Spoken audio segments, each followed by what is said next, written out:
नमस्कार। प्रोग्राम खास खबर एक नज़र विच आप सब दा बहुत बहुत स्वागत है। तुसीं जाणदे हो कि इस खास प्रोग्राम दे विच असीं करनी है चर्चा अखबारां दीयां खास खबरां ते और चर्चा लई अज मेरे नाल स्टूडियो विच माहिर मेहमान वजों हाज़र ने चीफ सब एडिटर पंजाबी जागरण अखबार श्री अरुणदीप जी। अरुणदीप जी बहुत बहुत स्वागत तुहाडा स्टूडियो विच। धन्यवाद बांसल साहब। सो इहदियां खास खबरां दे उत्ते चर्चा की शुरुआत करते हैं पहली खबर नाल। 2 दिन पहलां प्रधानमंत्री श्री नरेंद्र मोदी होना दे वल्लों करोना जिहड़ी वास्ते राहत ते एक फंड 20 लाख करोड़ का जारी किया गया सीगा, ऐलान किया गया सी। उस दी पहली किश्त वजों कल केंद्रीय वित्त मंत्री श्रीमती निर्मला सीतारमन होना ने इसका खरड़ा जिहड़ा सी वो देश के सामने रखा है। अरुणदीप जी मुख्य रूप दे विच इस खरड़े विच की है और किस किस वर्ग नूं इस राहत पैकेज दे नाल राहत मिलण दी संभावना है? जी बंसल साहब 6 लाख करोड़ रुपए की कल पहली किश्त के रूप दे विच वित्त मंत्री निर्मला सीतारमन होरां ने लगभग 1.5 घंटे की प्रैस कॉन्फ्रेंस दे विच सारी विस्तार दे विच जानकारी दी भी इहदे विच किहड़े-किहड़े वर्गां नूं लाभ होऊगा। जी मुख्य तौर ते इहदे विच कहा जा रहा है कि तरलता वधाउण दे लई जिहड़े छोटे उद्योग ने मध मिडल क्लास के उद्योग ने जी इन्हां सारे उद्योगां नूं एक राहत देण दे लई वड्डे पद्धर ते काम किया जा रहा। लगभग 3 लाख करोड़ रुपया जिहड़ा आ इन्हां उद्योगां नूं एक संजीवनी बूटी की तरह कहंदे आ दिता जा रहा जी भी वो 3 लाख करोड़ रुपए के कर्जे जिहड़े 4 साल लई बिना गारंटी तो लै सकदे ने। हुण बाकी 3 लाख दे विच फिर जिहड़ा बाकी 3 लाख करोड़ बचदा आ उहदे विच बिजली कंपनियां नूं रेलवे नूं जां होर इदां दे जिहड़े इंस्टीट्यूशन ने उन्हां सारिआं नूं दिता गया आ जी ते इहदे विचों इहनूं लै के सरकार दे इस रुख नूं लै के बहुत तरह की प्रतिक्रिया आ रही आ।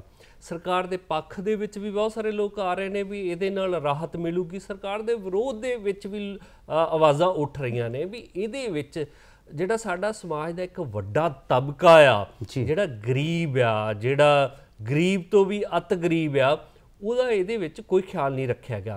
हालांकि ਜਿਹੜੇ ਇਹ ਮੰਨਿਆ जा रहा कि कहा जा रहा कि भी ਜਿਹੜਾ ਇਹ 6 ਲੱਖ ਕਰੋੜ ਦਿੱਤਾ ਗਿਆ ਆ ਉਹਦੇ ਵਿੱਚ ਵੀ ਜਿਹੜੇ ਇਹ ਛੋਟੇ ਉਦਯੋਗਾਂ ਵਾਲੇ ਆ ਜਾਂ ਮਿਡਲ ਉਦਯੋਗਾਂ ਵਾਲੇ ਨੇ ਮੱਧ ਵਰਗ ਵਾਲੇ ਜਿਹੜੇ ਉਦਯੋਗ ਨੇ ਉਹ ਵੀ ਬਹੁਤੇ ਖੁਸ਼ ਨਹੀਂ ਆ ਕਿਉਂਕਿ ਉਹਨਾਂ ਦੀ ਜਿਹੜੀ ਡਿਮਾਂਡ ਆ ਜਿਹੜੀ ਉਹਨਾਂ ਦੀ ਮੰਗ ਸੀ ਕਹਿੰਦੇ ਉਹ ਮੰਗ ਕਰ ਰਹੇ ਸੀ ਵੀ ਜਿਹੜੇ ਪਿਛਲੇ 3 ਮਹੀਨੇ ਦੇ ਜਿਹੜੀਆਂ ਇਹਨਾਂ ਮਜ਼ਦੂਰਾਂ ਨੂੰ ਮਿਹਨਤਕਸ਼ਾਂ ਨੂੰ ਤਨਖਾਹਾਂ ਦੇਣ ਦੀ ਮੰਗ ਕੀਤੀ ਜਾ ਰਹੀ ਸੀ ਵੀ ਉਹਨਾਂ ਦੀ ਕਪੈਸਿਟੀ ਨਹੀਂ ਹੈ ਤੇ ਇਹਨਾਂ ਮਜ਼ਦੂਰਾਂ ਨੂੰ ਸਰਕਾਰ ਤਨਖਾਹਾਂ ਦੇਵੇ ਜਿਨ੍ਹਾਂ ਦੀ ਦੇਸ਼ ਦੇ ਵਿੱਚ ਗਿਣਤੀ ਲਗਭਗ 10 ਕਰੋੜ ਦੇ ਲਗਭਗ ਅਜਿਹੇ ਸੈਕਟਰ ਦੇ ਕਾਮਾਂ ਦੀ ਬਣਦੀ ਆ ਜੀ ਤੇ ਸਰਕਾਰ ਨੇ ਸਿਰਫ ਤੇ ਸਿਰਫ ਕਰਜ਼ ਦੇਣ ਦੇ ਹੀ कदम चुक्या जिन्होंने लेके सरकार की आलोचना हो रही है तो जोड़े ये वर्ग आ वो भी खुश नहीं उन्होंने कहना भी ये जोड़ा बोझ आ वो सारा साडे ते ही आ तो जे असी जहाँ तक कर्ज का जोड़ा आ वो इंटरस्ट फ्री होना चाहिए वो ब्याज मुक्त कर्ज होना चाहिए तो ये ब्याज मुक्त भी कर्ज नहीं हैगा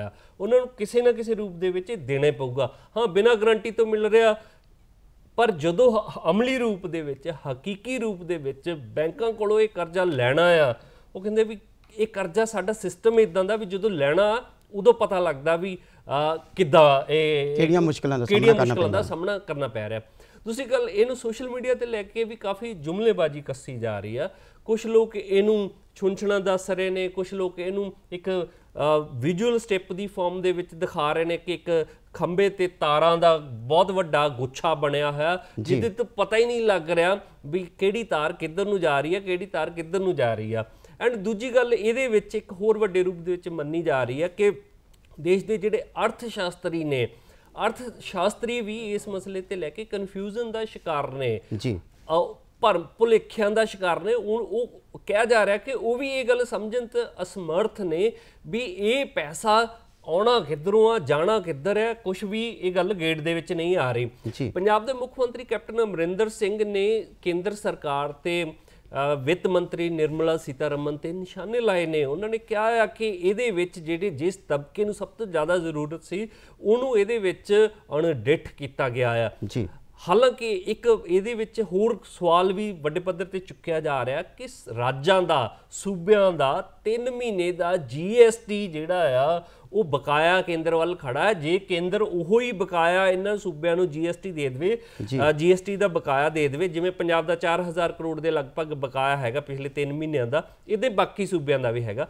ਤੇ ਉਹਦੇ ਨਾਲ ਸੂਬਿਆਂ ਨੂੰ ਆਪਣੀਆਂ ਸਿਹਤ ਸੇਵਾਵਾਂ ਨੂੰ ਬਿਹਤਰ ਬਣਾਉਣ ਦੇ ਵਿੱਚ ਕਾਫੀ ਮਦਦ ਮਿਲ ਸਕਦੀ ਆ, ਤੇ ਉਹ ਕਾਫੀ ਹੱਦ ਤੱਕ ਜਿਹੜੇ ਉਦਯੋਗ ਨੇ, ਛੋਟੇ ਉਦਯੋਗ ਨੇ, ਛੋਟਾ ਕਾਰੋਬਾਰੀ ਆ, ਜਾਂ ਜਿਹੜੇ ਮੁਲਾਜ਼ਮ ਨੇ ਇੰਡਸਟਰੀ ਦੇ, ਜਾਂ ਹੋਰ ਜਿਹੜੇ ਗਰੀਬ ਤਬਕੇ ਨੇ, ਉਹਨਾਂ ਦੀ ਮਦਦ ਕਰ ਸਕਦਾ ਹੈ। ਇਹਨੂੰ ਲੈ ਕੇ ਸਰਕਾਰ ਦੀ, ਹਾਲਾਂਕਿ ਸੂਬਿਆਂ ਦੀ ਆਪਣੇ ਪੱਧਰ ਤੇ ਆਲੋਚਨਾ ਹੋ ਰਹੀ ਹੈ, ਕੇਂਦਰ ਦੀ ਆਪਣੇ ਪੱਧਰ ਤੇ ਆਲੋਚਨਾ ਹੋ ਰਹੀ ਆ, ਤੇ ਜਿਹੜਾ ਗਰੀਬ ਤਬਕਾ ਆ ਜਾਂ ਹੇਠਲਾ ਵਰਗ ਆ, ਇੱਥੋਂ ਤੱਕ ਕਿ ਮੱਧ ਵਰਗ ਵੀ ਆ, ਉਹਨੂੰ ਕੋਈ ਸਮਝ ਹੀ ਨਹੀਂ ਆ ਰਿਹਾ ਵੀ ਸਰਕਾਰ ਉਹਨਾਂ ਨੂੰ ਦੇ ਕੀ ਰਹੀ ਆ।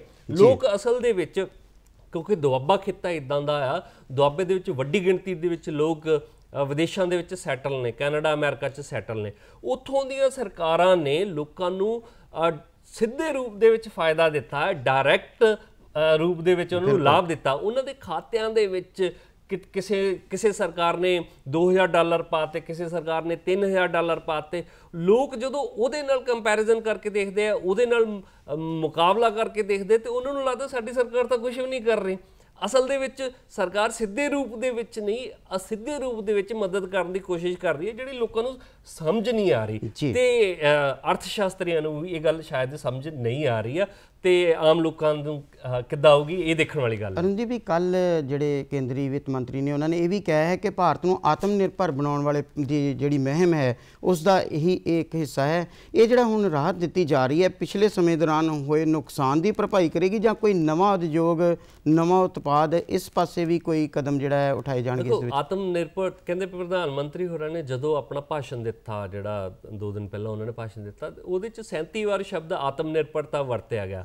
ਆਤਮ ਨਿਰਭਰਤਾ ਕੋਈ ਇਦਾਂ ਦਾ ਸ਼ਬਦ ਨਹੀਂ ਆ ਕਿ ਇਹ ਰਾਤੋਂ ਰਾਤ ਇੱਕ ਮੁਲਕ ਨੇ, ਇੱਕ ਬੰਦੇ ਨੇ ਆਤਮ ਨਿਰਭਰ ਹੋਣਾ ਚਾਹੀਦਾ। ਉਹਦੇ ਲਈ ਪੂਰੇ ਸੂਰੇ ਰੂਪ ਦੇ ਵਿੱਚ ਨੀਤੀਆਂ, ਤੇ ਉਹਦੇ ਲਈ ਜਿਹੜੀ ਇੱਕ ਯੋਜਨਾਬੰਦੀ ਹੋਣੀ ਜ਼ਰੂਰੀ ਆ। ਅੱਜ ਅਸੀਂ ਕਹਿ ਰਹੇ ਹਾਂ ਕਿ ਮੁਲਕ ਦਾ ਆਤਮ ਨਿਰਭਰ ਹੋਣਾ ਜ਼ਰੂਰੀ ਹੈ, ਪਰ ਇਹਦੇ ਲਈ ਜ਼ਿੰਮੇਵਾਰ ਕੌਣ ਨੇ? ਸਾਡੇ ਸਿਆਸਤਦਾਨ ਨੇ, ਸਿੱਧੇ ਰੂਪ 'ਚ ਸਾਡੇ ਨੀਤੀ ਘੜੇ ਜ਼ਿੰਮੇਵਾਰ ਨੇ ਕਿ ਉਹ ਮੁਲਕ ਨੂੰ ਉਹਨਾਂ ਨੇ ਆਤਮ ਨਿਰਭਰ ਬਣਾਉਣ ਲਈ ਕੰਮ ਕਿੱਦਾਂ ਕੀਤਾ। ਹਾਲਾਂਕਿ ਇਹਨੂੰ, ਇਸ ਕ੍ਰਾਈਸਿਸ ਨੂੰ ਜਿਹੜਾ ਇਸ ਵੇਲੇ ਨਾ ਸਿਰਫ ਭਾਰਤ ਤੇ ਪੂਰੀ ਦੁਨੀਆ ਦੇ ਵਿੱਚ ਹੈਗਾ, ਉਹਨੂੰ ਇੱਕ ਮੌਕੇ ਦੇ ਰੂਪ ਦੇ ਵਿੱਚ ਵੀ ਦੇਖਿਆ ਜਾ ਰਿਹਾ ਹੈ ਕਿ ਇਹਦੇ ਵਿੱਚੋਂ ਇੱਕ ਨਵੇਂ ਤਰ੍ਹਾਂ ਦੇ ਅਵਸਰ, ਇਹਦੇ ਵਿੱਚ ਨਵੇਂ ਤਰ੍ਹਾਂ ਦੇ ਰੁਜ਼ਗਾਰ, ਇਹਦੇ ਵਿੱਚ ਨਵੇਂ ਤਰ੍ਹਾਂ ਦੇ ਕਾਰੋਬਾਰ ਪੈਦਾ ਹੋਣ ਦੀ ਸੰਭਾਵਨਾ ਹੈਗੀ ਆ। ਜੇ ਇਹਨੂੰ ਤਲਾਸ਼ ਲਿਆ ਜਾਵੇ ਤਾਂ ਮੁਲਕ ਹੋਰ ਆਤਮ ਨਿਰਭਰ ਹੋ ਸਕਦਾ ਆ। ਦੂਸਰਾ, ਇਹਦੇ ਵਿੱਚ ਸਵਦੇਸ਼ੀ ਦੀ ਜਿਹੜੀ ਧਾਰਨਾ ਆ, ਸਵਦੇਸ਼ੀ ਪ੍ਰੋਡਕਟਾਂ ਨੂੰ ਅਪਣਾਉਣ ਦੀ ਗੱਲ ਜਿਹੜੀ ਹੁਣ ਜ਼ੋਰ ਫੜ ਰਹੀ ਹੈ ਕਿ ਮੁਲਕ ਦੇ ਅੰਦਰ ਬਣੇ ਹੋਏ ਜਿਹੜੇ ਮਾਲ ਆ ਉਹਦੇ ਖਰੀਦਦਾਰ ਵੱਧ ਤੋਂ ਵੱਧ ਬਣਿਆ ਜਾਵੇ। ਹਾਲਾਂਕਿ ਇਹਨੂੰ ਜਿਵੇਂ ਮੁਲਕ ਦੀਆਂ ਜਿਹੜੀਆਂ ਕੰਟੀਨਾਂ ਨੇ, ਹਥਿਆਰਬੰਦ ਫੌਜਾਂ, ਹਥਿਆਰਬੰਦ ਬਲਾਂ ਦੀਆਂ ਜਿਹੜੀਆਂ ਕੰਟੀਨਾਂ ਨੇ, ਉਹਦੇ ਵਿੱਚ 1 ਜੂਨ ਤੋਂ ਲਾਗੂ ਕਰ ਦਿੱਤਾ ਗਿਆ ਹੈ ਕਿ ਸਿਰਫ ਉੱਥੇ ਸਵਦੇਸ਼ੀ ਪ੍ਰੋਡਕਟ ਹੀ ਇਸਤੇਮਾਲ ਕੀਤੇ ਜਾਣਗੇ। ਹੁਣ ਸਵਦੇਸ਼ੀ ਦੀ ਧਾਰਨਾ ਜਿਹੜੀ ਆ ਬਹੁਤ ਵਿਸਥਾਰਤ ਧਾਰਨਾ ਆ। ਬਹੁਤ ਸਾਰੀਆਂ ਮਲਟੀਨੈਸ਼ਨਲ ਕੰਪਨੀਆਂ ਨੇ ਜਿਹੜੀਆਂ ਇੱਥੇ ਰਹਿ ਕੇ ਮਾਲ ਬਣਾਉਂਦੀਆਂ ਨੇ ਤੇ ਇੱਥੇ ਵੇਚਦੀਆਂ ਨੇ, ਤੇ ਜਿਹੜਾ ਮੁਨਾਫਾ ਲੈ ਕੇ ਚਲੇ ਜਾਂਦੀਆਂ ਨੇ। ਅਸਲ ਦੇ ਵਿੱਚ ਤਾਂ ਜਿਹੜੀ 90 ਦੇ ਦਹਾਕੇ ਤੋਂ ਜਦੋਂ ਨਿਊ ਇਕਨੋਮਿਕ ਪਾਲਿਸੀ ਆਈ ਸੀ, ਨਵੀਆਂ ਆਰਥਿਕ ਨੀਤੀਆਂ ਆਈਆਂ ਸੀ, ਨਵੀਆਂ ਉਦਾਰਵਾਦੀ ਨੀਤੀਆਂ ਆਈਆਂ ਸੀ, ਉਦੋਂ ਤੋਂ ਹੀ ਇਹਦਾ ਵਿਰੋਧ ਹੋ ਰਿਹਾ ਕਿ ਮੁਲਕ ਦੇ ਅੰਦਰ ਜੋ ਹੈਗਾ ਆ ਉਹਨੂੰ ਪ੍ਰਮੋਟ ਕੀਤਾ ਜਾਵੇ, ਉਹਨੂੰ ਪ੍ਰਮੋਟ ਕੀਤਾ ਜਾਵੇ। ਉਦੋਂ ਤਾਂ world trade organise WTO, GATT ਵਰਗੇ ਸਮਝੌਤਿਆਂ ਤੇ ਦਸਤਖਤ ਕੀਤੇ ਗਏ, ਤੇ ਭਾਰਤ ਦੇ ਜਿਹੜੇ ਦੁਆਰ ਨੇ ਉਹ ਕੌਮਾਂਤਰੀ ਜਿਹੜੀਆਂ ਕੰਪਨੀਆਂ ਨੇ ਉਹਨਾਂ ਲਈ ਖੋਲ ਦਿੱਤੇ ਗਏ। ਤੇ ਅੱਜ ਇਸ ਗੱਲ ਦਾ ਰੌਲਾ ਪਾਇਆ ਜਾ ਰਿਹਾ ਹੈ ਕਿ ਸਵਦੇਸ਼ੀ ਨੂੰ ਉਤਸ਼ਾਹਿਤ ਕੀਤਾ ਜਾਵੇ। ਬਹੁਤ ਸਾਰਾ ਵੱਡਾ ਤਬਕਾ ਇਹ ਅੱਜ ਵੀ ਇਹ ਮੰਗ ਕਰ ਰਿਹਾ ਹੈ ਕਿ ਭਾਰਤ ਨੂੰ WTO ਵਰਗੀਆਂ ਸੰਸਥਾਵਾਂ 'ਚੋਂ, ਗੈਟ ਵਰਗੇ ਸਮਝੌਤਿਆਂ ਨੂੰ ਰੱਦ ਕਰਕੇ ਆਪਣੇ ਮੁਲਕ ਦੇ ਵਿੱਚ ਜੋ ਕੁਝ ਬਣਿਆ ਉਹਦੀ ਉਸ ਚੀਜ਼ ਨੂੰ ਜਿਹੜਾ ਆ ਪ੍ਰਮੋਟ ਕਰਨਾ ਚਾਹੀਦਾ, ਤੇ ਨਿੱਜੀਕਰਨ ਨੂੰ ਪੂਰੀ ਤਰ੍ਹਾਂ ਠੱਪ ਕਰਨਾ ਚਾਹੀਦਾ, ਤੇ ਸਰਕਾਰੀ ਖੇਤਰ ਦੇ ਵਿੱਚ ਸਾਰਾ ਕੁਝ ਲਿਆਉਣਾ ਚਾਹੀਦਾ ਹੈ। ਅਰੁਣ ਜੀ, ਅੱਜ ਇੱਕ ਹੋਰ 3100 ਕਰੋੜ ਦਾ ਫੰਡ ਜਿਹੜਾ ਜਾਰੀ ਹੋਇਆ, ਪ੍ਰਧਾਨ ਮੰਤਰੀ ਜਿਹੜਾ ਹੈ ਕੇਅਰ ਫੰਡ ਟਰਸਟ ਦੇ ਵੱਲੋਂ ਜਾਰੀ ਕੀਤਾ ਗਿਆ, ਇਹ ਕਿਹੜਾ ਫੰਡ ਹੈ ਔਰ ਕਿਹਨਾਂ ਲੋਕਾਂ ਦੇ ਵਾਸਤੇ ਇਹ ਜਾਰੀ ਕੀਤਾ ਗਿਆ ਹੈ? PM ਕੇਅਰ ਫੰਡ ਦੇ ਵਿੱਚ ਪਿਛਲੇ ਦਿਨਾਂ ਦੇ ਵਿੱਚੋਂ ਕਾਫੀ ਕੁਝ ਡੋਨੇਟ ਕਰਨ ਦੀਆਂ ਗੱਲਾਂ ਕੀਤੀਆਂ ਗਈਆਂ ਸੀ ਕਿ ਇਸ ਫੰਡ ਦੇ ਵਿੱਚ ਜਿਵੇਂ ਟਾਟਾ ਨੇ, ਜਾਂ ਮੁਲਕ ਦੀਆਂ ਵੱਡੇ ਰੇਲਵੇ ਨੇ ਜਾਂ ਹੋਰ ਬਹੁਤ ਸਾਰੇ ਸਰਕਾਰੀ ਅਦਾਰਿਆਂ ਨੇ ਕਰੋੜਾਂ ਰੁਪਈਆ ਇਸ ਫੰਡ ਦੇ ਵਿੱਚ ਦਾਨ ਕੀਤਾ ਸੀਗਾ। ਮੋਟੇ ਤੌਰ ਤੇ ਕਿਹਾ ਜਾ ਰਿਹਾ ਵੀ ਇਸ ਫੰਡ ਦੇ ਵਿੱਚ 10,000 ਕਰੋੜ ਦੇ ਲਗਭਗ ਜਿਹੜੀ ਆ ਰਾਸ਼ੀ ਜਿਹੜੀ ਆ ਉਹ ਇਕੱਤਰ ਹੋ ਚੁੱਕੀ ਹੈ, ਤੇ ਇਹ ਜਿਹੜੀ ਰਾਸ਼ੀ ਆ ਜਿਹੜਾ ਹੇਠਲਾ ਤਬਕਾ ਆ ਉਹਦੇ ਭਲੇ ਦੇ ਲਈ ਖਰਚ ਕੀਤੀ ਜਾਊਗੀ, ਜਿਹਦੇ ਵਿੱਚੋਂ ਕੱਲ 3100 ਕਰੋੜ ਰੁਪਏ ਦੀ ਜਿਹੜੀ ਪਹਿਲੀ ਕਿਸ਼ਤ ਆ ਉਹ ਜਾਰੀ ਕਰ ਦਿੱਤੀ ਗਈ ਆ। 3100 ਕਰੋੜ ਦੇ ਵਿੱਚ ਕਿਹਾ ਜਾ ਰਿਹਾ ਵੀ ਜਿਹੜੇ ਪ੍ਰਵਾਸੀ ਮਜ਼ਦੂਰ ਨੇ ਜਾਂ ਗਰੀਬ ਨੇ ਉਹਨਾਂ ਨੂੰ ਸਿਹਤ ਸੇਵਾਵਾਂ ਮੁਹੱਈਆ ਕਰਾਉਣ ਦੇ ਲਈ, ਉਹਨਾਂ ਨੂੰ ਰੁਜ਼ਗਾਰ ਦੇ ਵਸੀਲਿਆਂ ਦੇ ਲਈ ਜਾਂ ਉਹਨਾਂ ਲਈ ਰੋਟੀ ਰੋਜ਼ੀ ਦਾ ਜਿਹੜਾ ਮਸਲਾ ਹੱਲ ਕਰਨ ਦੇ ਲਈ ਇਹ ਖਰਚ ਕੀਤੇ ਜਾਣਗੇ। ਹੁਣ ਸਵਾਲ ਇਹ, ਪਹਿਲੀ ਗੱਲ ਇਹ ਆ ਵੀ ਪਹਿਲਾਂ ਇਸ ਫੰਡ ਤੇ ਹੀ ਬਹੁਤ ਸਾਰੇ ਸਵਾਲੀਆ ਨਿਸ਼ਾਨ ਲੱਗੇ ਸੀਗੇ, ਕਿਸੇ ਵੇਲੇ ਲਾਏ ਜਾ ਰਹੇ ਸੀਗੇ ਕਿ ਇਹ ਫੰਡ ਨੂੰ ਲੈ ਕੇ ਇਹਦਾ ਆਡਿਟ ਨਹੀਂ ਹੋ ਸਕਦਾ ਜਾਂ ਇਹਦੇ ਤੇ ਕੋਈ ਕੁਐਸਚਨ ਨਹੀਂ ਕੀਤਾ ਜਾ ਸਕਦਾ। ਅੱਜ ਜਦੋਂ ਇਸ ਫੰਡ ਦੇ ਵਿੱਚੋਂ ਪੈਸੇ ਆਏ ਨੇ ਤੇ ਇਹਨੂੰ ਲੋਕ ਕਿਸੇ ਨਾ ਕਿਸੇ ਰੂਪ ਦੇ ਵਿੱਚ ਕੰਪੇਅਰ ਕਰਕੇ ਦੇਖ ਰਹੇ ਨੇ, ਇਹਦਾ ਤੁਲਨਾਤਮਕ ਰੂਪ ਦੇ ਵਿੱਚ ਜਿਹੜੇ ਰਾਹਤਾਂ ਦਿੱਤੀਆਂ ਗਈਆਂ ਨੇ ਉਹਦੇ ਨਾਲ ਅਧਿਐਨ ਕਰਕੇ ਦੇਖ ਰਹੇ ਨੇ ਵੀ ਇੱਕ ਪਾਸੇ ਤਾਂ 6 ਲੱਖ ਕਰੋੜ ਰੁਪਈਆ ਦੇਣ ਦੇ ਐਲਾਨ ਹੋ ਰਹੇ ਨੇ, ਇੱਕ ਪਾਸੇ ਸਿਰਫ 3100 ਕਰੋੜ ਰੁਪਈਆ ਹੇਠਲੇ ਤਬਕਿਆਂ ਨੂੰ ਦਿੱਤਾ ਜਾ ਰਿਹਾ ਵੀ ਇਹਨਾਂ ਨੂੰ ਸਿਹਤ ਸੇਵਾਵਾਂ ਮੁਹੱਈਆ ਕਰਾ ਦਿੱਤੀਆਂ ਜਾਣ, ਜਦ ਕਿ ਭਾਰਤ ਦੇ ਵਿੱਚ 80 ਕਰੋੜ ਦੇ ਲਗਭਗ ਜਿਹੜਾ ਗਰੀਬ ਤਬਕਾ ਵਸਦਾ ਆ, ਜਿਹੜਾ ਰੇਲਵੇ ਦੇ ਥਰੂ ਧੱਕੇ ਖਾ ਰਿਹਾ ਆ, ਜਿਹੜਾ ਸਾਈਕਲਾਂ ਤੇ ਧੱਕੇ ਖਾ ਰਿਹਾ ਆ, ਜਿਹੜਾ ਪੈਦਲ ਜਾ ਰਿਹਾ, ਰੇਲਵੇ ਲਾਈਨਾਂ ਤੇ ਜਾ ਰਿਹਾ, ਜਿਹੜਾ ਰੇਲਵੇ ਲਾਈਨਾਂ ਤੇ ਕੱਟਿਆ ਜਾ ਰਿਹਾ, ਘਰ ਪਹੁੰਚਣ ਤੋਂ ਪਹਿਲਾਂ ਮਾਰਿਆ ਜਾ ਰਿਹਾ ਆ, ਤੇ ਜਿਹਨੂੰ ਰੋਟੀ ਰੋਜ਼ੀ ਦੇ ਲਾਲੇ ਪਏ ਹੈ ਉਹਦੇ ਲਈ ਸਿਰਫ 3100 ਕਰੋੜ ਰੁਪਈਆ ਤੇ ਉੱਦਾਂ 6 ਲੱਖ ਕਰੋੜ ਰੁਪਈਆ, ਇਹ ਵੀ ਇੱਕ ਮੁਲਾਂਕਣ ਕੀਤਾ ਜਾ ਰਿਹਾ ਹੈ। ਜੀ, ਤੋਂ ਵਧਦੇ ਹਾਂ ਅਗਲੀ ਖਬਰ ਵੱਲ। ਆਪਾਂ ਚਰਚਾ ਕਰਾਂਗੇ ਕੋਵਿਡ-19 ਦੇ ਵਿਸ਼ਵ ਪੱਧਰ ਦੇ ਉੱਤੇ ਜਿਹੜਾ ਸਿਨੈਰੀਓ ਹੈ ਇਸ ਟਾਈਮ ਦੇ ਉੱਤੇ ਕਿਸ ਤਰ੍ਹਾਂ ਦਾ ਮਾਹੌਲ ਹੈ, ਕਿਸ ਤਰ੍ਹਾਂ ਦੀ ਜਿਹੜੀਆਂ ਖਬਰਾਂ ਨੇ ਵੱਖ-ਵੱਖ ਮੁਲਕਾਂ ਤੋਂ ਆ ਰਹੀਆਂ ਨੇ। ਇਹਨੂੰ ਲੈ ਕੇ ਬੜੀਆਂ ਅਲੱਗ-ਅਲੱਗ ਤਰ੍ਹਾਂ ਦੀਆਂ ਰਾਵਾਂ ਆ ਰਹੀਆਂ ਨੇ। ਹਾਲੇ ਤੱਕ ਅਮਰੀਕਾ ਦੇ ਵਿੱਚ ਸਭ ਤੋਂ ਵੱਧ ਮੌਤਾਂ ਹੋਈਆਂ ਨੇ, ਸਭ ਤੋਂ ਵੱਧ ਕੇਸਿਸ ਜਿਹੜੇ ਨੇ ਅਮਰੀਕਾ ਦੇ ਵਿੱਚ ਆਏ ਨੇ। ਉਸ ਤੋਂ ਬਾਅਦ ਯੂਰਪ ਦੇ ਮੁਲਕ ਨੇ, ਫਰਾਂਸ ਨੇ, ਸਪੇਨ ਨੇ, ਇੰਗਲੈਂਡ ਨੇ, ਜਿਹੜੇ ਇਹ ਸਾਰੇ ਆ ਰਹੇ ਨੇ, ਤੇ ਰੂਸ ਵੀ ਕਿਹਾ ਜਾ ਰਿਹਾ ਕਿ ਹੁਣ ਤੇਜ਼ੀ ਦੇ ਨਾਲ ਇਸ ਕੈਟਾਗਰੀ ਵੱਲ ਵੱਧ ਰਿਹਾ, ਜਿੱਥੇ ਕੋਵਿਡ ਨਾਲ ਸੰਬੰਧਿਤ ਜਿਹੜੇ ਕੇਸ ਨੇ ਬਹੁਤ ਤੇਜ਼ੀ ਦੇ ਨਾਲ ਵੱਧ ਰਹੇ ਨੇ। ਜਿਹੜਾ ਭਵਿੱਖ ਦਾ ਮੁਲਾਂਕਣ ਕੀਤਾ ਜਾ ਰਿਹਾ ਮਾਹਰਾਂ ਵੱਲੋਂ, ਉਹ ਇਹ ਕਿਹਾ ਜਾ ਰਿਹਾ ਵੀ 1 ਨੰਬਰ ਤੇ ਇਸ ਮਾਮਲੇ ਦੇ ਵਿੱਚ ਅਮਰੀਕਾ ਰਹੂਗਾ, ਦੂਜੇ ਨੰਬਰ ਤੇ ਰੂਸ ਆ ਸਕਦਾ, ਤੇ ਭਾਰਤ ਦੇ ਵਿੱਚ ਜਿਸ ਸਪੀਡ ਦੇ ਨਾਲ ਇਹ ਕੋਵਿਡ ਦੇ ਮਾਮਲੇ ਵੱਧ ਰਹੇ ਨੇ ਉਹ ਸ਼ਾਇਦ ਇਹਨੂੰ ਮਤਲਬ ਅੱਗੇ ਇਹਨਾਂ ਦੀ ਲਾਈਨ ਦੇ ਵਿੱਚ, ਕੈਟਾਗਰੀ ਦੇ ਵਿੱਚ ਜਾ ਕੇ ਖੜਾ ਹੋ ਜਾਊਗਾ। ਹਾਲਾਂਕਿ ਇੱਕ ਇਹ ਵੀ ਕਿਹਾ ਜਾ ਰਿਹਾ ਵੀ ਕਿ ਯੂਰਪ ਦੇ ਵਿੱਚ ਜਿਹੜਾ ਇਹਨਾਂ ਮਾਮਲਿਆਂ ਦਾ ਸਿਖਰ ਹੋਣਾ ਸੀ, ਜਿਹੜਾ ਉਹਨਾਂ ਨੇ ਇੱਕ ਲੈਵਲ ਤੱਕ ਪਹੁੰਚਣਾ ਸੀ, ਉਹ ਉਹਨਾਂ ਨੇ ਪਹੁੰਚ ਗਿਆ ਤੇ ਹੁਣ ਉੱਥੋਂ ਰਿਵਰਸ ਗੇਅਰ ਲੱਗਣਾ ਸ਼ੁਰੂ ਹੋ ਗਿਆ ਆ। ਉਹ ਉਹਨਾਂ ਨੇ ਚੀਜ਼ਾਂ ਨਾਲ ਡੀਲ ਕਰਨਾ ਸ਼ੁਰੂ ਕਰ ਦਿੱਤਾ ਆ। ਪਰ ਭਾਰਤ ਦੇ ਵਿੱਚ ਹਾਲੇ ਮੁੱਢਲੀ ਸਟੇਜ ਆ। ਭਾਰਤ ਦੇ ਵਿੱਚ ਜੁਲਾਈ ਅਗਸਤ ਦੇ ਵਿੱਚ ਹਾਲੇ ਮਾਮਲੇ ਸਿਖਰ ਵੱਲ ਵਧਣਗੇ ਤੇ ਇਹਨੂੰ ਲੈ ਕੇ ਆਪਣੇ ਆਪਣੇ ਤਰ੍ਹਾਂ ਦੇ ਮੁਲਾਂਕਣ ਹੋ ਰਹੇ ਨੇ। ਵੈਕਸੀਨੇਸ਼ਨ ਦੀਆਂ ਗੱਲਾਂ ਹੋ ਰਹੀਆਂ ਨੇ ਤੇ ਬਾਕੀ ਸਾਰੀਆਂ ਵੀ ਗੱਲਾਂ ਹੋ ਰਹੀਆਂ ਨੇ ਕਿ ਛੇਤੀ ਤੋਂ ਛੇਤੀ ਇਹਦਾ ਕੋਈ ਨਾ ਕੋਈ ਹੱਲ ਨਿਕਲੇ, ਮਾਮਲੇ ਨਾ ਵਧਣ ਅੱਗੇ। ਇਸ ਦੇ ਲਈ ਇੱਕ ਰਾਹਤ ਦੀ ਖਬਰ ਹੈ ਕਿ ਕੇਂਦਰ ਸਰਕਾਰ ਦੇ ਵੱਲੋਂ ਕਿਹਾ ਗਿਆ ਕਿ ਪਿਛਲੇ 24 ਘੰਟਿਆਂ ਦੌਰਾਨ ਦੇਸ਼ ਭਰ ਦੇ 9 ਸੂਬਿਆਂ ਦੇ ਵਿੱਚ ਕੋਈ ਮਾਮਲਾ ਜਿਹੜਾ ਨਵਾਂ ਸਾਹਮਣੇ ਨਹੀਂ ਆਇਆ। ਹਾਲਾਂਕਿ ਪਿਛਲੇ 24 ਘੰਟਿਆਂ ਦੌਰਾਨ 3900 ਦੇ ਕਰੀਬ ਮਾਮਲੇ ਜਿਹੜੇ ਨੇ ਉਹ ਵੀ ਸਾਹਮਣੇ ਆਏ ਨੇ। ਪੰਜਾਬ ਦੇ ਉੱਤੇ ਅਗਰ ਝਾਤ ਮਾਰੀਏ ਤਾਂ ਪੰਜਾਬ ਦੇ ਵਿੱਚ ਵੀ ਕਹਿੰਦੇ ਨੇ ਕਿ ਕੁਝ ਰਾਹਤ ਵਾਲੀ ਖਬਰ ਹੈ। ਕੱਲ 15 ਮਾਮਲੇ ਜਿਹੜੇ ਸੀ ਉਹ ਸਾਹਮਣੇ ਆਏ ਨੇ, ਪਹਿਲਾਂ ਨਾਲੋਂ ਰਾਹਤ ਜਿਹੜੀ ਆ ਉਹ ਦਿਸ ਰਹੀ ਹੈ। ਬਿਲਕੁਲ, ਪਿਛਲੇ ਕਾਫੀ ਦਿਨਾਂ ਬਾਅਦ ਪੰਜਾਬ ਦੇ ਵਿੱਚ ਸਿਰਫ 15 ਮਾਮਲੇ ਕੱਲ ਆਏ ਨੇ। ਸਪੀਡ ਘਟੀ ਆ ਪੰਜਾਬ ਦੇ ਵਿੱਚ। ਇੱਕ ਕਿਹਾ ਜਾ ਰਿਹਾ ਵੀ ਜਿਹੜੇ ਲੋਕ ਹਜ਼ੂਰ ਸਾਹਿਬ ਤੋਂ ਜੇ ਨਾ ਆਉਂਦੇ, ਜਿੱਥੇ 1100 ਤੋਂ ਵੱਧ ਜਿਨ੍ਹਾਂ ਦੇ ਮਾਮਲੇ ਪੰਜਾਬ ਦੇ ਵਿੱਚ ਆਏ ਨੇ, ਤਾਂ ਪੰਜਾਬ ਦਾ ਅੰਕੜਾ 1000 ਤੋਂ ਥੱਲੇ ਹੀ ਰਹਿਣਾ ਸੀ।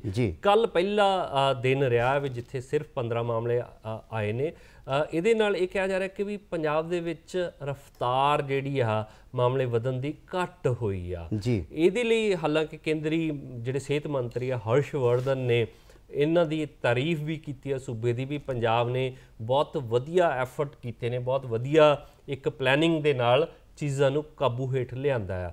ਦੂਜੇ ਪਾਸੇ ਮੁਲਕ ਦੇ 2-3 ਸੂਬੇ ਨੇ ਜਿਨ੍ਹਾਂ ਦੇ ਵਿੱਚ ਹਾਲਤ ਦਿਨ ਪ੍ਰਤੀ ਦਿਨ ਗੰਭੀਰ ਹੁੰਦੀ ਜਾ ਰਹੀ ਹੈ, ਜਿਨ੍ਹਾਂ ਦੇ ਵਿੱਚ ਮਹਾਰਾਸ਼ਟਰ ਨੰਬਰ 1 ਤੇ, ਦੂਜੇ ਨੰਬਰ ਤੇ ਗੁਜਰਾਤ ਆ, ਤੀਜੇ ਨੰਬਰ ਤੇ ਤਮਿਲਨਾਡੂ ਆ।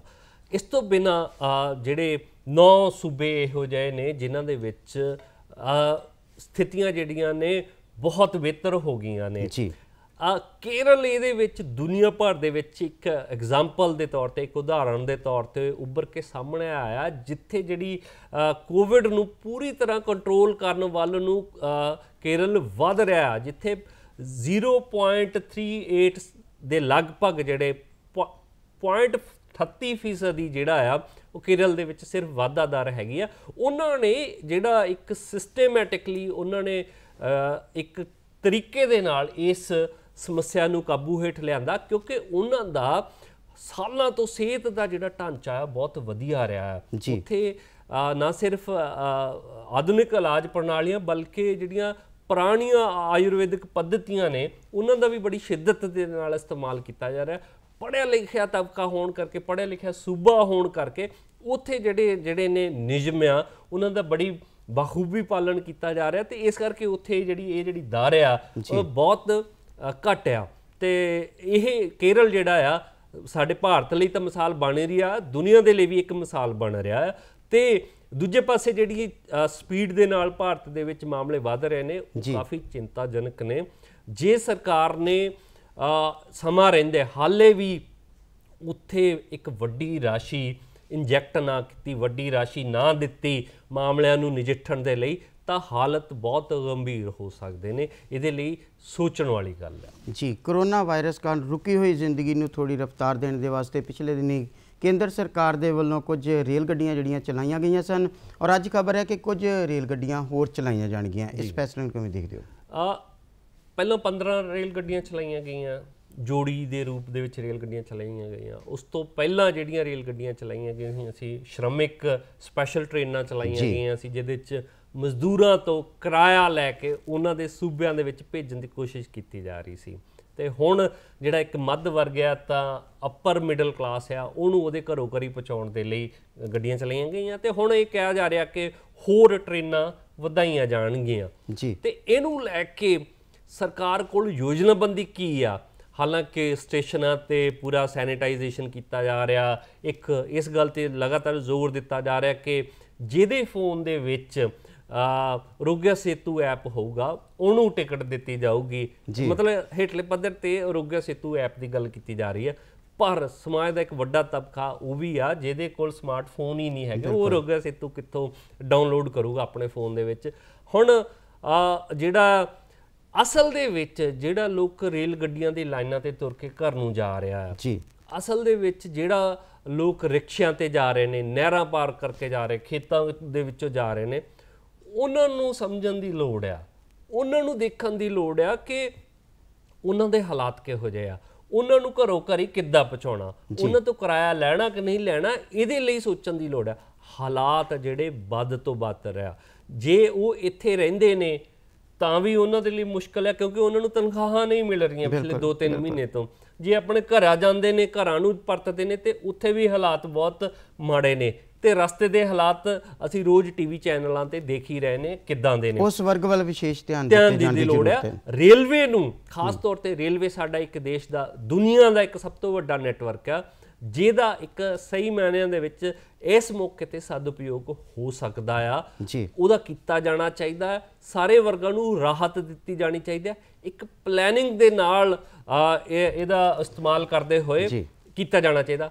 ਉਮੀਦ ਕਰਦੇ ਹਾਂ ਕਿ ਆਉਂਦੇ ਟਾਈਮ ਦੇ ਵਿੱਚ ਹੌਲੀ ਹੌਲੀ ਕਰਕੇ ਸਰਕਾਰ ਜਿਹੜੀ ਇਹੋ ਜਿਹੇ ਕਦਮ ਵੀ ਚੁੱਕੇਗੀ। ਜਾਂਦੇ ਜਾਂਦੇ ਅਸੀਂ ਗੱਲ ਕਰਾਂਗੇ ਪੰਜਾਬ ਦੀ। ਪੰਜਾਬ ਦੇ ਵਿੱਚ ਮੁੱਖ ਸਕੱਤਰ ਤੇ ਕਾਂਗਰਸ ਦੇ ਜਿਹੜੇ ਵਿਧਾਇਕ ਨੇ, ਮੰਤਰੀ ਨੇ, ਉਹਨਾਂ ਵਿਚਕਾਰ ਜਿਹੜੀ ਖਿੱਚੋਤਾਣ ਲਗਾਤਾਰ ਵੱਧਦੀ ਜਾ ਰਹੀ ਹੈ, ਕੀ ਕਹੋਗੇ? ਕਾਫੀ ਖਿੱਚੋਤਾਣ ਵੱਧਦੀ ਜਾ ਰਹੀ ਹੈ। ਕਿਹਾ ਜਾ ਰਿਹਾ ਵੀ 600 ਕਰੋੜ ਰੁਪਏ ਦਾ ਰੌਲਾ ਆ ਪੰਜਾਬ ਦੇ ਵਿੱਚ, ਜਿਹੜਾ ਸ਼ਰਾਬ ਤੋਂ ਜਿਹੜਾ ਮਾਲੀਆ ਇਕੱਠਾ ਹੁੰਦਾ ਆ ਉਹਨੂੰ ਲੈ ਕੇ ਰੌਲਾ ਪਿਆ ਹੋਇਆ ਪੰਜਾਬ ਦੇ ਵਿੱਚ।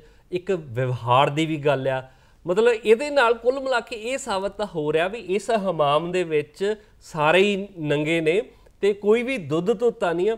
ਅਕਾਲੀ ਦਲ ਵੱਲੋਂ ਤਾਂ ਸਿੱਧੇ ਰੂਪ 'ਚ ਐਲੀਗੇਸ਼ਨ ਲਾਏ ਜਾ ਰਹੇ ਨੇ, ਤੇ ਪਾਰਟੀ ਦੇ ਵਿੱਚ ਵੀ ਸਿੱਧੇ ਰੂਪ ਦੇ ਵਿੱਚ ਸਰਕਾਰ ਤੇ ਨਿਸ਼ਾਨੇ ਲਾਏ ਜਾ ਰਹੇ ਨੇ, ਮੁੱਖ ਮੰਤਰੀ ਤੇ ਨਿਸ਼ਾਨੇ ਲਾਏ ਜਾ ਰਹੇ ਨੇ, ਮੁੱਖ ਸਕੱਤਰ ਤੇ ਨਿਸ਼ਾਨੇ ਲਾਏ ਜਾ ਰਹੇ ਨੇ। ਬਿਊਰੋਕ੍ਰੇਸੀ ਜਿਹਨੂੰ ਹਮੇਸ਼ਾ ਦੁੱਧ ਧੋਤੀ ਸਾਬਤ ਕੀਤਾ ਜਾਂਦਾ ਰਿਹਾ ਆ, ਉਹਨੂੰ ਵੀ ਇਸ ਕਚਹਿਰੀ ਦੇ ਵਿੱਚ ਸਾਬਤ ਕੀਤਾ ਜਾ ਰਿਹਾ ਵੀ ਉਹ ਵੀ ਦੁੱਧ ਧੋਤੀ ਨਹੀਂ ਆ। ਸੋ ਕੁੱਲ ਮਿਲਾ ਕੇ ਆਮ ਲੋਕਾਂ ਦੇ ਵਿੱਚ ਤਾਂ ਇਹ ਵੀ ਕਿਹਾ ਜਾ ਰਿਹਾ ਵੀ ਇਹ ਜਿਹੜਾ ਲੁੱਟ ਦਾ ਮਾਲ ਵੰਡਣ ਨੂੰ ਲੈ ਕੇ ਜਿਹੜੀ ਲੜਾਈ ਚੱਲ ਰਹੀ ਆ ਉਹਦੀ ਸਾਰੀ ਖੇਡ ਆ। ਇਸ ਕਰਕੇ ਜੋ ਦਿਖ ਰਿਹਾ ਉਹ ਅਸਲ ਦੇ ਵਿੱਚ ਹੈ ਨਹੀਂ, ਪਰਦੇ ਦੇ ਪਿੱਛੇ ਤਸਵੀਰ ਇਸ ਤੋਂ ਵੀ ਜ਼ਿਆਦਾ ਵੱਡੀ ਹੈਗੀ ਆ। ਜੀ ਚਲੋ ਦੇਖਣਾ ਹੋਏਗਾ ਕਿ ਆਉਣ ਵਾਲੇ ਦਿਨਾਂ ਦੇ ਵਿੱਚ ਇਸ ਮਾਮਲੇ ਦੇ ਵਿੱਚ ਕਿਹੜਾ ਮੋੜ ਜਿਹੜਾ ਹੈ ਆਉਂਦਾ ਹੈ।